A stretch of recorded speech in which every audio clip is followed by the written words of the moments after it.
Hi friends, நம்மளோட விஜய் டிவியில் போயிட்டுருக்க மகாநதி சீரியல் ஹீரோ மலேசியா வந்திருக்கார் இல்லையா? அங்கே வந்து ஒரு சில கேள்விகள்லாம் ரசிகர்கள் வந்து விஜய்கிட்ட வந்து கேட்டுட்டு இருந்தாங்க. அதில் ஒரு முக்கியமான கேள்வி, ரசிகர்களோட இந்த ஒரு பெரிய கேள்வி, அதுக்கான பதில் ரொம்ப ஷாக்கிங்கான நம்ம விஜயோட பதில் அப்படின்னு தான் சொல்லணும். எப்போ விஜய், காவேரி அண்ட் அம்மு 3 பேரும் சேருவீங்க அப்படிங்கிற மாதிரி ஒரு குட்டி பாப்பா வந்து கேட்டிருந்தாங்க. இது உங்களோட கேள்வி தானா, இல்லை உங்கள் அம்மா உங்களை கேட்க சொல்லி உட்காந்துட்டு இருக்காங்களா அப்படின்னு சொல்லி கேட்டாங்க.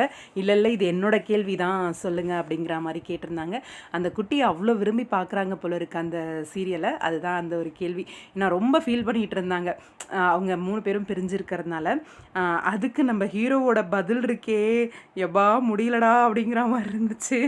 அதை நாங்கள் அதை எப்போ நிறைவேற்றுவீங்க அப்படின்னு சொல்லி கேட்டாங்க. அதை நாங்கள் நிறைவேற்றிட்டோன்னா சீரியல் நீங்கள் வருத்தப்படுவீங்க அப்படிங்கிற மாதிரி ஒரு பதில் வந்து சொல்லியிருந்தாரு.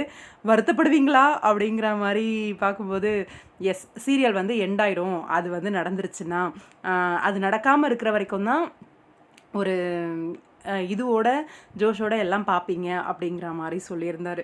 ரொம்ப வருத்தமாக போச்சு. நீங்கள் ஒன்றா இருந்தீங்கனாலும் நாங்கள் ரொம்ப ரசித்து பார்ப்போம். ஏன் இப்படி ஒரு மைண்ட் செட் வந்து அப்போது இனிஷியல்லேருந்து இப்போ வரைக்குமே இந்த ஒரு மைண்ட் செட்டில் வந்து டீம் இருக்காங்க அப்படின்னு தெரியல.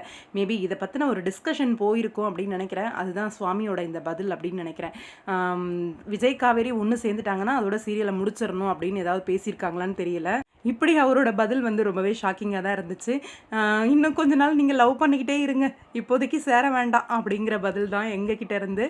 உங்களோட கருத்துக்கள் என்ன? நம்ம சுவாமி இப்படி பதில் சொன்னதை பற்றி கமெண்ட் பாக்ஸில்